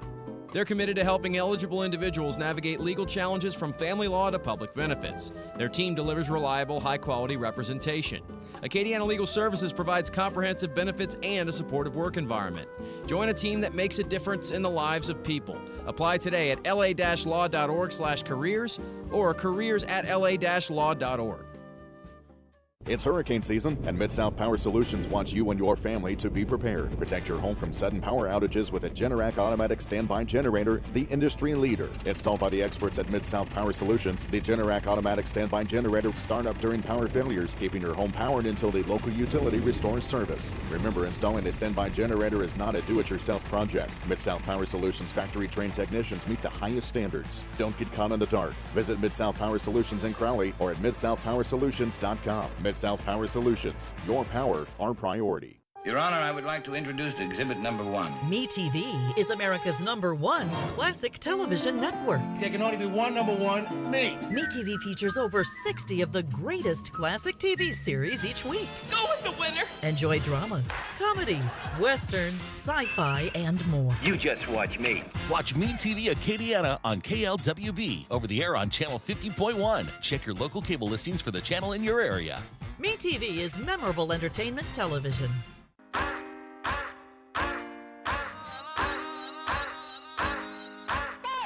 The biggest headlines in the world of sports are discussed here. ESPN 1037 Lafayette and 1041 Lake Charles, Southwest Louisiana's sports station. Back with more of the lowdown on ESPN 1037 in Lafayette and 1041 Lake Charles. Jerit Roser here today, filling in for Dawson Iserloh. And as we mentioned kind of at the start of the show, as well as before we went into break, this segment we've got one of the top young football players in the state of Louisiana, Chance Archangel from Westgate, a member of a fantastic 2028 Westgate class and a great Westgate team that I know a lot of us around the state are going to be watching this fall. They've been playing together at a high level for a long time and now have a couple of years of experience under a lot of their belts. And Chance is one of the top prospects in the state in that 2028 class. He's been our top-ranked prospect for Prep Red Zone Louisiana and Louisiana versus all y'all since we've been ranking that class. And he is the first and I believe still only member of the 28 class in Louisiana to have a commitment announced. Makes sense for number one to kind of kick off that process with a Texas A&M commitment. And so very excited to talk to Chance about everything recruiting as well as the outlook for his Tigers this fall. Chance, how are things going for you, man? It's been a minute. Everything going good. I just been going through the summer and working out and getting everything right for the season. No doubt. You guys, I think everybody knows, okay, we're watching spring football and then you're looking forward to fall camp and whatnot, but the grind does not stop for you guys all summer. It's a little bit more behind the scenes maybe from a media perspective, but you guys get after it all summer long. What does the workload look like for you and for your teammates down there in New Iberia? Just us getting to practice every day. We know that we're coming to have a hard workout. If the workout not hard, I mean, why you there? Our coach is pushing us 100% every day, making sure they get everything out of us, so we're ready for the season. And just making sure that we push each other every day at practice. That's how we get better, and that's why we are where we are right now. You guys have a great group that, I mean, going back a few years when you guys were in 8th grade and I was out there for some 7-on-7 tryouts and showcases and things like that. And Coach Antoine, and I mean, both Coach Antoines, Ryan and Randall are kind of telling me that you guys have a great, talented crew coming up through the area, and I get a chance to watch y'all work early. And then y'all are making your impact felt really right off the bat. I mean, as freshmen and certainly this past fall as sophomores, what has the development been like for you guys as a whole in terms of, I mean, really sort of the mental side, the expectations, just lessons that y'all have learned over these last couple of years to get to where y'all are now? What's kind of the biggest way that you've kind of seen your perspective develop or that you guys have developed as a group over these years of experience? Just us being around Westgate for a long time, being around the coaches since we were like 5 years old. That's how we've been able to build that bond with the coaches. It's like they're like fathers to us, and they just like we could talk to them about anything, and just Dad, you could talk to them about things off the field, on the field, and that's how we build everything up. Just having talks with them throughout the years, and at fall camp we have like FCA or like an opening time where you could talk about anything, and like no one to judge you. So that's how we build that relationship with everybody in the school and like our coaches. For you, player development-wise, over the last couple of years, going from being that young guy that I'm watching and we're saying he's going to be good. I still don't know which position he may end up in because you were still so early on in your physical development, and now you're. I mean, I think you're 40 or 50 pounds heavier, and you're out there bullying people, in the trenches. What have you looked at as areas that the player you are now is so different from when we were first seeing some of those early flashes? When you talk about the biggest difference of you as a player now 2.5 years later, or just areas you've been most proud of in your work and development, how would you kind of describe that as a football player? Yeah, so it just does happen. We have 2 NFL coaches, Coach Gerald Hawkins and Tyron Walker. I mean, why not use that as it's a privilege to have them, and they know the game, so you could just ask them about anything about the game, especially in my position. They both play D-line. And when I needed anything, I knew they were one call away, and I could have called them about anything for a workout or like moves, film, how to break down the O-lineman, and that's just how the development been going with the D-lineman. For you guys over there, that your core group that has been together for as long as y'all have, players-wise, how much does having one another help as well? The chemistry that you guys have, in some ways, as well as the way that all that talent, you guys, we're watching y'all on Friday nights, but y'all are pushing the heck out of each other Monday, Tuesday, Wednesday, Thursday, and all year round. Just, I mean, the kind of iron sharpens iron type deal behind the scenes in practice. How much does having as talented and motivated of a group as you guys have help each of y'all kind of continue to strive toward your ceiling? It helped us because just knowing how you say iron sharpens iron, we know that we're good enough to get each other better. Some days defense might be killing the offense. Some days offense might be killing the defense. But that's just helping us get better as a team. Just breaking each other down and building each other back up with, like, sometimes we'll talk after practice and just be like, yeah, y'all had it this day. We go get it tomorrow. It's just competitiveness, and that's what keep us going. Because we've been together since we were like 6 years old. So of course we're going to talk stuff to each other. But at the end of the day, it's football. You go do that. You guys have been, in terms of school size, kind of right on that line of Division I, Division II. The last few years, y'all have been in that Division I bracket. You're heading back this year to Division II, where you guys had kind of historically been at that 4A and Division II type level. And I think for folks like me and others around the state, we look and say, man, this very talented Westgate group, they should be one of that kind of top tier of contenders in that Division II race this year. When you guys look at this fall, how much do y'all talk about goals in terms of big picture, end of the season type stuff? How much are you trying to block out all that and just focus on the day-to-day process? Just as you guys talk about goals and mentalities, what does that messaging look like for y'all as a program? It's one main goal for us, and that's to win championships. Just that being our main goal, we know what we have to focus on, and us getting to it right now, that's what's going to help us get to that. For sure. For you as a player, too, I mentioned you're kind of the start of this 28 class around Louisiana, kind of getting things going from a recruiting standpoint. We're one of the first guys, you and your teammate Caden Lancelin, picking up a ton of offers early on, over a year ago now, and you announced the commitment to Texas A&M here earlier this summer. Did you always know? I mean, when I'm watching you work 2.5 years ago, did you feel like you were going to be a top prospect in the state and an SEC type guy? And when did you kind of realize that about yourself and your potential? Yes, sir. When I had talked with my coaches, I mean, they put it in my head. They told me I just had to keep working, and I mean, it all played out. I stayed down, and I stayed working. So.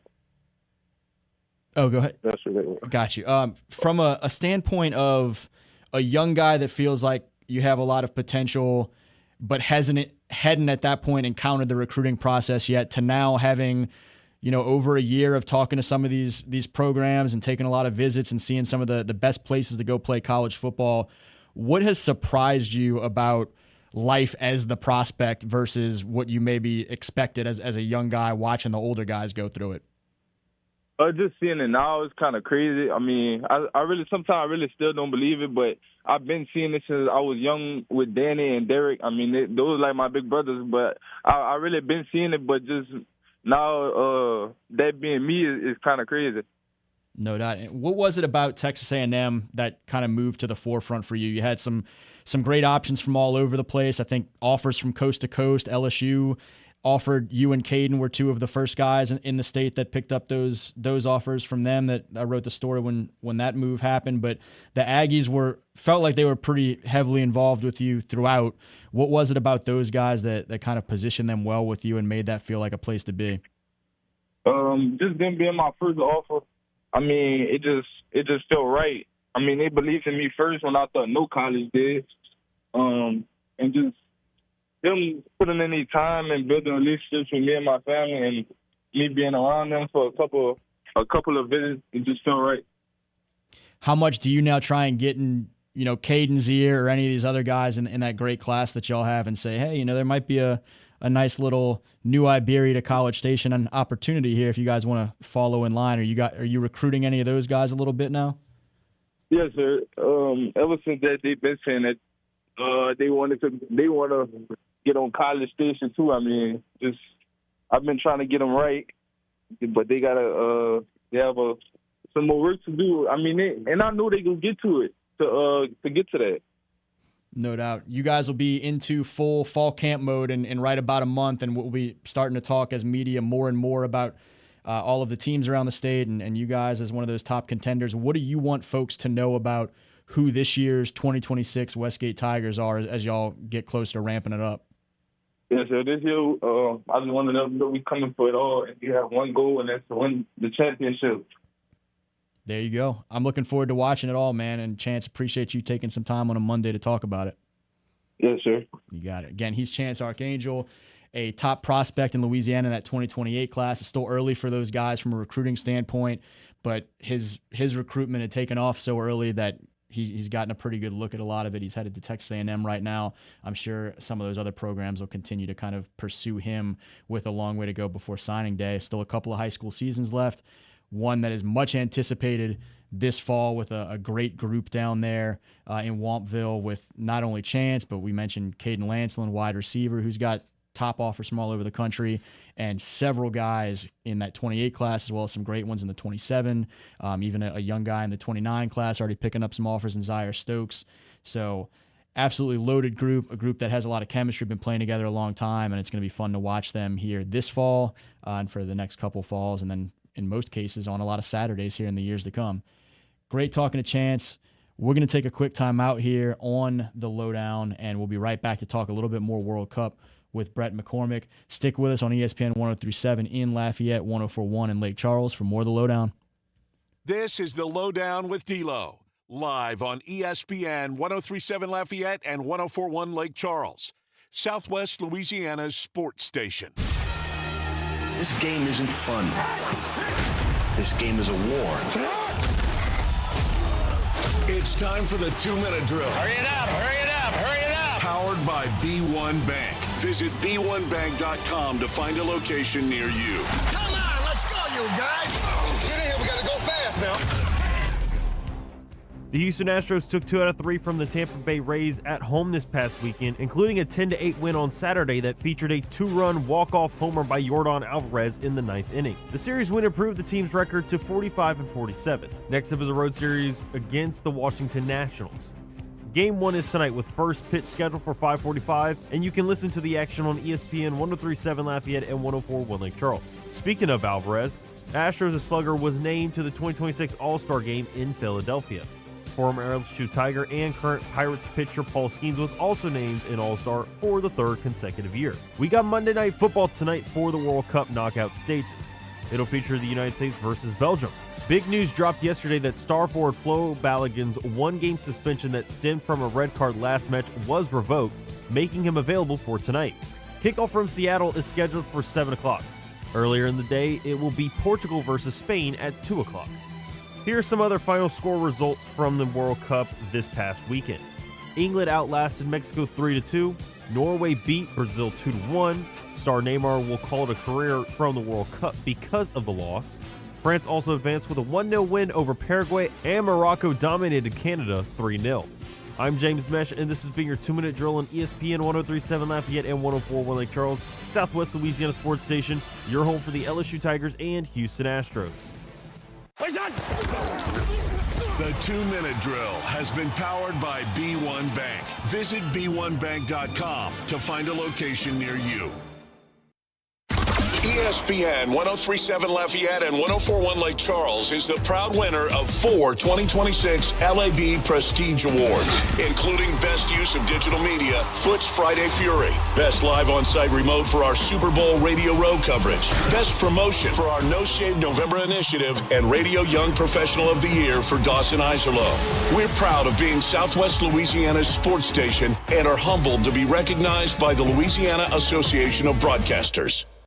Stop smoking with Alex Goen patented hypnosis. My name's Robin Fletcher. I've smoked for 46 years. I went to a seminar in March. I took my 3 sisters and my brother-in-law and my sister's best friend and them went. None of them have smoked a cigarette, and I want to thank you from the bottom of my heart. My name is Jen Carpenter. I went to a seminar to stop smoking, and it worked. The only stop smoking method in America proven useful by the U.S. Patent Office because it reprograms your subconscious. Alex Goen breaks your connection to cigarettes, coffee, stress, driving, even other smokers. No cravings, irritability, or weight gain. You walk in a smoker and you walk out free. Only $59.99 or your money back. Stop Smoking Seminar Saturday, July 18th, the Hilton Garden Inn Cajun Dome at 2 p.m. Weight loss at 11 a.m. Sign up at alexgoen.com. That's ALEXGOEN. alexgoen.com. It's 9 a.m. You just received a voicemail from your boss. Hey, Janet, heads up. We got an important meeting coming up Thursday. The big guys are coming into town, so I need you in charge of lunch, and we've got to look good. Luckily for Janet, she knows a place, and she knows her boss will be impressed. Honey Baked Ham can cater your next event. Delicious and freshly sliced deli trays, box lunches with sandwich, chips, and dessert. Or try our fresh salad boxes. And the perfect touch with a meat and cheese tray. Honey Baked Ham Company. We are the soldiers of the Louisiana Army National Guard. We are your neighbors. We are your sons and daughters. While we serve part-time, we are learning valuable life and job skills. We are earning money for college, for trade and technical schools, and for certifications. We are proud to serve both our country and our home state. We are your Louisiana Army National Guard. Sponsored by the Louisiana Army National Guard. Aired by the Louisiana Association of Broadcasters and this station. Oh, look who's here. Everybody Loves Raymond is on MeTV. Who told you that? Raymond! America's #1 classic TV network. Nothing even comes close. Enjoy 2 back-to-back episodes every weeknight. We're doing it twice. Watch Everybody Loves Raymond. Yeah, it's all about you, Raymond. Weeknights starting at 8 on MeTV. Watch MeTV Acadiana on KLWB, over the air on channel 50.1. Check your local cable listings for the channel in your area. Do yourself a favor and download the free ESPN Southwest Louisiana mobile app, powered by Moss Motors BMW for your Android or Apple devices. Download the app by searching ESPN 1037 Lafayette or ESPN 1041 Lake Charles. It's just that easy to take Southwest Louisiana's sports station with you wherever you go.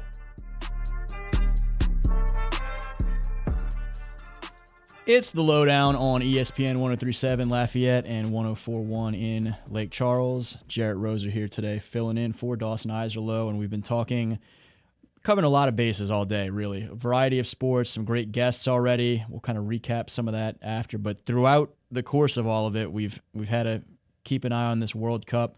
A lot to talk about going into this U.S. versus Belgium matchup tonight at 7 p.m. Central. We're a little over 30 minutes into the first matchup of today, Portugal versus Spain. The winner there will face the winner of this U.S.-Belgium matchup tonight. And we've said a few times we have our buddy Brett McCormick ready to join us here on the back half of the show and talk about some of it. Whenever I come on with Ray and James and company, Ray kind of talks about the variety of jobs and hats that I juggle, and Brett's kind of similar. He's up there in Alexandria building a great student media team at Alexandria Senior High. He's got his 1T photography business. He is a contributor with what we do at Louisiana vs. All Y'all, as well as some newspapers around the state. Longtime basketball official in particular at the high school and college level, even longer time soccer fan. And so he and I have been active in the group text watching all this World Cup the last few weeks, and he has been on a roller coaster the last few days with everything we talked about with that Flo Balogun news, and so excited to chat with him a little bit. Brett, appreciate you taking a break in this Portugal-Spain matchup to talk about some of the soccer action. How are you doing? Yeah, man, I'm doing good. It's an exciting day. There's no doubt about that. Let's talk about the team overall first, and we'll kind of circle back to the specifics of this matchup and the flow drama of the last, not quite week just yet, and certainly the last couple of days. But, I think historically every World Cup comes around and I have that kind of, Michael Scott from The Office, no doubt about it, I'm ready to get hurt again type energy more often than not with U.S. soccer. It doesn't help matters for me much as a guy with an Italian heritage that they can't even make the dang World Cup the last 3 times out. But this year's team, came out like gangbusters right off the bat in group play. And I think a lot of people have been as impressed with a U.S. team as we've seen in this setting in our lifetimes maybe. What has stood out to you about this group, and just, how would you kind of grade the play so far through 4 matches? Yeah, man. This term, and I hate to use it, but it's used a lot in soccer, gets thrown around a lot, but the term golden generation gets thrown around a lot. And, a lot of U.S. soccer fans have been building for this group, anchored by Christian Pulisic and Weston McKennie and Tyler Adams. It's kind of this core group that's been growing together, kind of eyeing this World Cup on home soil as like they're going to be in their prime and everything's going to come together. And, it's easy to say that on paper, and then it gets here and you're like, well, is it actually going to happen? And, man, it's like I've been very impressed with what this core group, and then you throw in some other guys like Flo Balogun and Serginho Dest, and but like it's everything I think that we were hoping it was going to be. Now, obviously, if they lose tonight, I think it'll be a disappointment. But like, I really think if I, take a macro look at this team, like, I don't know, like, how deep can they go? I mean, I think they should be favored to win tonight, and then you play, you're in the quarterfinals for the second time in, 20-something years, with a chance to play for a berth in the semifinals. So, I mean, yeah, this team it's very exciting. For your anticipation of this group and this year's Cup, and you mentioned the home country and home field's advantage of it all, you were certainly, I think, more optimistic than I was coming into this World Cup. But what has there been any part of it that has stood out in terms of their performance, or maybe a player or anything that really exceeded your expectations, that maybe you came in with some uncertainty about, or a question mark, or just were kind of eager to see how it played out once we actually got into World Cup action, that again, some aspect or player has just really surprised you, impressed you, that you've been pleased with, exceeding expectations? Well, I'll talk about two specific things. I mean, the players that I expected to play well have played well. The one that I guess would be a surprise, as kind of a standout, maybe from off the radar, is Alex Freeman. Yeah. I mean, this is the youngest player on the team. He's 21 years old. A year ago was not really even on the radar as being on this roster. And not only has he been, a starter, I mean, he's been an extremely valuable commodity on this formation that has proven to be very good. My biggest, I guess, question mark, or I don't want to use the word gripe, but concern, is this starting lineup that they have used in this starting formation has been very, very good. But then besides that group, when the second unit had a chance to play, it looked completely different. And so, like, Freeman to me has been a huge – Freeman and Dest are the two guys that, like, make this thing work. The three center backs in the back, and allowing Dest to kind of roam up and down the right side. Like, that's been a huge part of the success. And if you'd have told me a year ago that's what this thing was going to look like, I'd have been shocked. What stands out about the Belgium matchup in particular? This is obviously a Belgian team that earlier this year gave the U.S. defense some fits in a warm-up match. Obviously, there are different approaches to what you're trying to do with some of those warm-ups, and so we're watching a much different level of play right now for this U.S. team than them. But then. But you mentioned that term golden generation for this U.S. group. I think people talk about this Belgian team and they're having a golden generation that's kind of on its way out, and have some veterans that are maybe in their last World Cup, and some younger guys starting to kind of take the reins over. What about this team having, you probably watched that match earlier this year. What challenges does this group present? What kind of worries you from a matchup standpoint that Belgium brings to the pitch tonight? I mean, I just think they have a couple of world-class players that, if you look at the U.S., outside of Christian Pulisic, maybe there's not a guy that we would classify as world-class, and Belgium has a couple of those kind of holdovers from that golden generation in Kevin De Bruyne and Romelu Lukaku and Thibaut Courtois, the goalkeeper, that are like world-class players. They are absolute class on the field. The thing that excites me is, like, this. You talked about that golden generation that Belgium had. That they finished third in the World Cup in 2018. That generation's mostly gone. Like, there's 6 players left over. Really, it's De Bruyne and Lukaku hasn't been even match fit. He hasn't started and played 90 minutes because he's been hurt. He's kind of been their super sub coming off the bench. But, I mean, honestly, their first 2 group matches, they didn't score a goal. They tied 1-1, had an own goal, and then they tied 0-0. And so, like, offensively, they have really struggled. Against Senegal, they were outclassed for 85 minutes, and then were able to flip a switch get a couple of goals and then win in extra time. So, I mean, obviously they can find it at times, but like this is not a team that I would consider to be with your Spains and your Argentinas and your Frances. It's not a true contender. And so I really like the matchup for the U.S. tonight. I think that it's a Belgian team that can win, but like I said, I think the U.S. should be favored. And I'm pretty much, it's a coin flip. But I think the U.S. in a lot of places on the field will be the better team. They, we'll see. Yeah, I may look like an idiot at the end of the night, but I think the U.S. is going to win.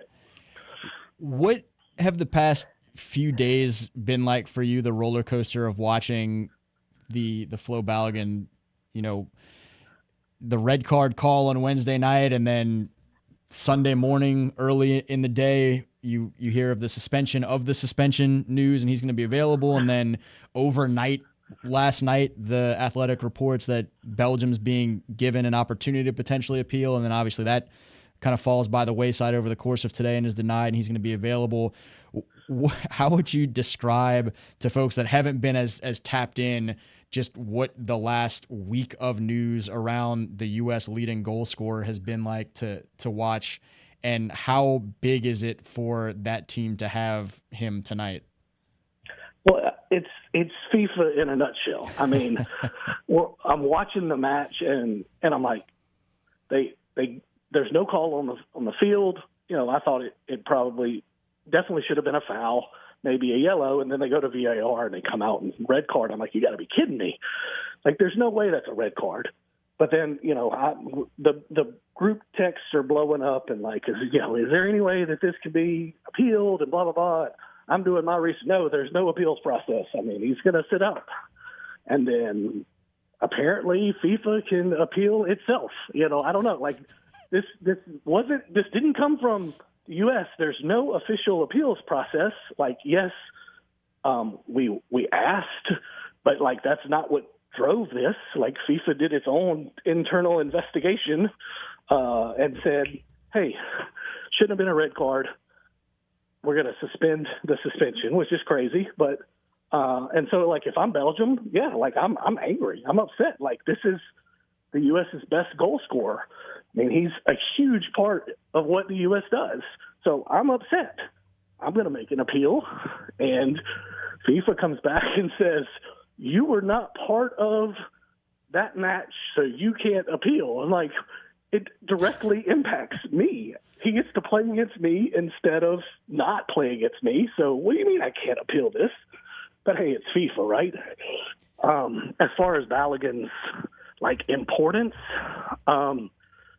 look, Pepe is the number 2 striker, Ricardo Pepe, and he's a very good player, but he's not Flo Balogun. Flo Balogun is developing into,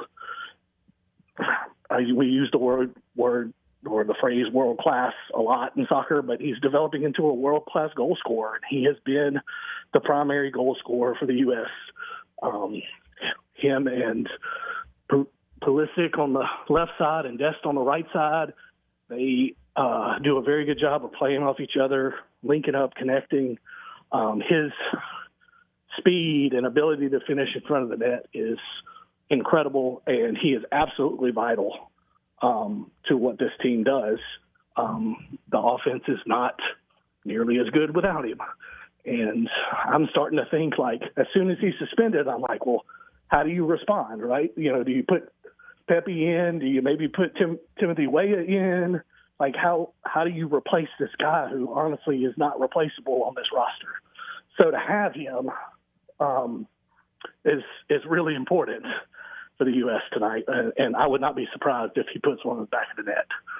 He's been awful good at it so far when he's out there. You mentioned some of the situation, the controversy surrounding the call against him and the subsequent changes of direction being kind of FIFA in a nutshell. One of my favorite tweets, and there have been many for the last few days, but Chris Vanini of The Athletic tweeted something at one point about yesterday. A suspiciously favorable administrative decision means we're a real soccer country now. And so there's certainly a track record of some frustrations and questions at times when FIFA's making decisions. And this is one that again, understandably, the folks in Belgium are a little bit frustrated with now, but it's going to be an awful lot of fun to watch a full U.S. side go play against a team like that beat them earlier this year, and I think it's going to be a fun matchup this evening for sure.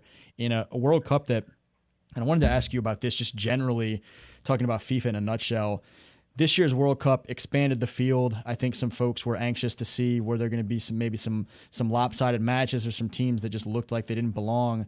I feel like the last few weeks and certainly the early rounds of knockout have been incredible matches all over the place, and you have teams like Cabo Verde battling with Argentina and giving them everything they could handle until Argentina, the reigning World Cup champs, are able to pull it out. You've seen some tremendous upsets. What has been just your overall, outside full scope fan, not just the U.S., but this World Cup event as a whole? How much have you enjoyed it, and how has this compared to some years past? Well, first of all, from a viewing experience as an American, just from having it here and the time zones and being able to watch it when we're awake, that helps a lot. Yeah. I remember it back when, I'm dating myself, but back when I was in college in 2002 and it was in South Korea, and me and my buddies were getting up at 2-3 in the morning and watching it and, just being crazy. Well, like now I get to watch it during the day and watch it in prime time. So it's really fun, but it's just been, it's been incredible theater. The Mexico-England match last night is probably the match of the tournament, but you mentioned the Argentino-Cape Verde game, the Spain-Cape Verde game at the very beginning of the tournament. Well, maybe Spain's not very good. They draw with Cape Verde. Well, come to find out, Cape Verde's pretty good. It's just been, I don't know. We didn't know what to expect from this expanded tournament, but maybe there's been one or two lopsided matches, but especially once we got to the knockouts, it's just been great match after great match. A lot of fun to watch. No doubt. It's been lights out. It's been a lot of fun. Looking forward to this second half of Portugal-Spain here shortly. It looks like they're in stoppage, still scoreless just before half. And then obviously 7 p.m. tonight, United States and Belgium. Brett, appreciate you taking some time, and I'll be back in the group texts here shortly. All right, buddy. I appreciate it.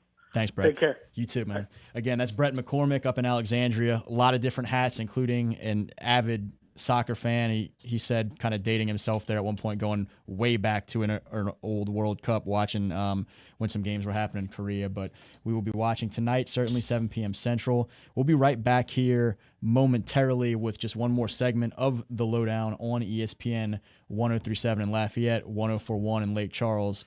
Stick with us after this timeout. We'll be right back. This is the LohDown with D-Lo, live on ESPN 103.7 Lafayette and 104.1 Lake Charles, Southwest Louisiana's sports station. Celebrate the land of the free and the home of the brave with a benefit bicycle ride. American Legion Post 278 in Leonville is putting on a Ride for America this Saturday. All proceeds are going to Post 278 in Leonville. The event begins with a flag-raising ceremony at 8 a.m. at 2887 Louisiana 347. There are different distance routes to choose from, and there will be live music, refreshments, and a meal will be provided to the riders after the race. The entry fee is $40 per rider. For more information or to sign up, call or text Patrick at 337-308-0312. ESPN 103.7 Lafayette and 104.1 Lake Charles is your home for the Houston Astros. And the Astros stun the Mariners. Hunter Brown, Yordan Alvarez, and the rest of the Astros are looking to get back to the postseason. You can listen to every pitch, hit, and thrilling victory of the Houston Astros. Incredible!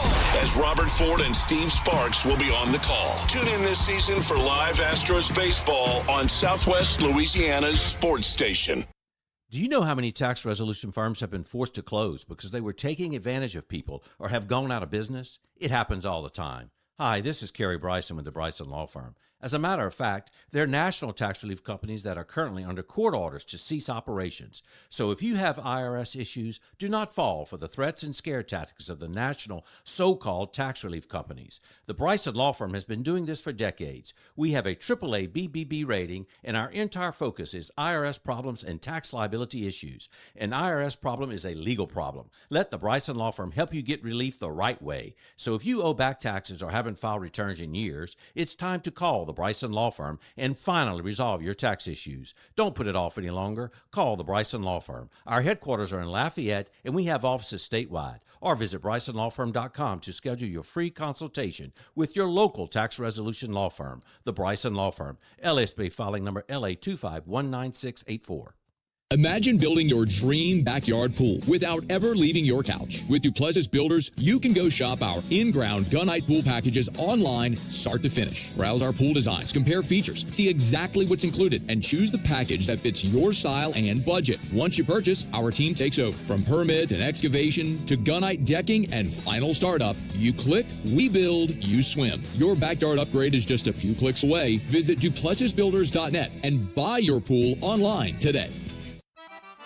August 15th is the date for the 12th annual Fête du Teche boat procession down the Bayou Teche. The day begins with Mass en Francais with Bishop Desatel at 8 a.m. at St. Leo's Church in Leonville. The boats then depart for a Eucharistic boat procession ending in St. Martinville. Register your boat today or find out more information at fêteduteche.org or by liking their Facebook page. Don't miss the 12th annual Fête du Teche, Saturday, August 15th.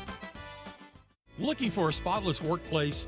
Variety Janitorial Services is your go-to. For office cleaning to stripping and floor waxing and carpet cleaning, your commercial space will look its best. Their reputation for perfection has grown throughout the entire Acadiana community. They deliver top-notch service with a commitment to excellence. Daily, weekly, or deep cleaning, trust the experts. Visit VarietyJan.com today or call 337-298-8704 for a free quote. Variety Janitorial Services. We clean, you shine.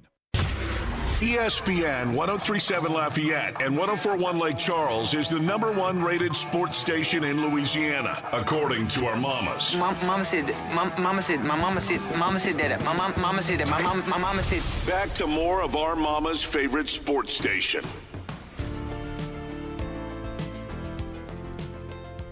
Back on our mama's favorite sports station, ESPN 1037 in Lafayette and 1041 in Lake Charles. Just a few more minutes here of the Monday edition of the LohDown. Jerit Roser here filling in today and tomorrow for Dawson Iserloh as he enjoys, I believe, a little vacation to start the week. Much deserved here coming out of the 4th of July weekend.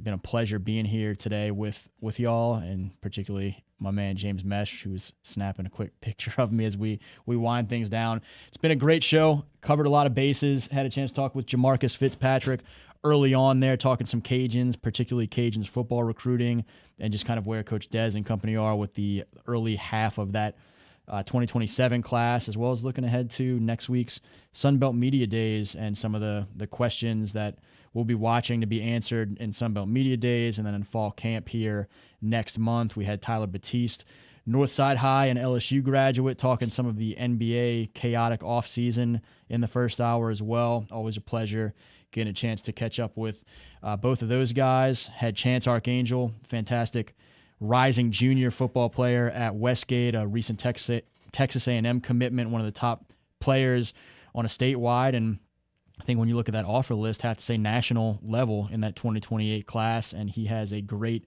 Westgate crew that is eyeing, potentially getting to the top of that championship mountain again here. They should have one of the top contenders again this fall. And then that last segment, pleasure to have my friend Brett McCormick on to talk some World Cup, and it has been a phenomenal World Cup. It has been of late a controversial World Cup, particularly as the U.S. is involved, but either way, 7 o'clock tonight, USA and Belgium will play a huge, much anticipated matchup up there in Seattle. Should be a great crowd. Seattle always does a great job with their Sounders MLS team, and so hopefully the Americans can have a loud crowd behind them against a Belgian team that got the best of them in a warm-up here earlier this year. The poll question of the day, as we mentioned earlier on, centers around that controversy and whether Flo Balogun having that red card suspension lifted was the correct thing to do. As James read off at the end of the first hour, simply yes or no have been the answer options. And as we wind this thing down here today, 76.5% of folks on the poll question have said yes, 23.5 have said no, and as James has mentioned, there has been a little bit more commentary there in the replies too, for folks interested in getting involved in that conversation. And in addition to the soccer-specific talk, kind of smiled when I saw a couple of American NFL football reactions, including a yes, now if the NFL could go back to January 20th, 2019 and reverse the NOLA no call, as well as I have less time for soccer drama than I do for NBA drama, 41 days and counting till the Saints' first preseason game. Folks getting excited for some of the other football here on deck, coming fast and furious. I'm going to try and get a guest on to talk a little bit about the Saints offseason because there's some interesting storylines there, and so we'll get into a little bit more of that tomorrow, but we've covered an awful lot today and certainly more on deck tomorrow. Yeah, and also other guys like Ton had said, was it the right thing to do? Yes. Was it done the correct way? Probably not. FIFA as a whole needs to be gutted and rebuilt from the ground up, but since they have more money than God and continue to rake in the cash, that's not going to happen. Yeah, I think that answer really kind of falls in line with what we were talking about earlier with our stances on some of this, that it was kind of a flawed process to even get to that red card. It was a flawed process to get back to Flo Balogun being available for this match this evening, but at the end of the day, a few wrongs maybe ended up with the right outcome and the guys that are supposed to be on that pitch tonight ultimately being available on that pitch for, again, a much anticipated match and one that should be a lot of fun. You have a score prediction? I don't know, man. I've been so anxious, nervous. I do agree with Brett from the last segment that I anticipate the U.S. to win. I've seen some less exciting for the U.S. matchups with Belgium through the years, but this is a much different Belgian team than some of those in the past, even earlier this year. I think when you talk about just some of the age of some of those greats kind of making their way out of the international landscape here and just sort of the changing of the guard for them, it's a little bit of a different look. And the U.S. has played so impressively when they've been with their starters throughout this tournament. And so I pretty early in the opener was so impressed that I was saying, okay, this team might actually make a run. I thought they'd get to the knockout stages and then disappoint me, but they took very little time to win me over and sell me on this being a much different American team. And so I don't know, man, maybe a 2-1 U.S. win type deal. As long as they get the win, I'm happy. And we're going to go ahead and end the show for today. We'll be back tomorrow. We'll talk more about that. Again, that USA and Belgium matchup is at 7 p.m. tonight. Pleasure being with y'all today. I'm Jerit Roser. He's James Mesh. Tune in tomorrow for more of the LohDown on ESPN 103.7 in Lafayette and 104.1 in Lake Charles. The heart of Acadiana is its local businesses, the people, families, and companies that help our communities thrive. Here's a message from a proud certified South Louisiana business.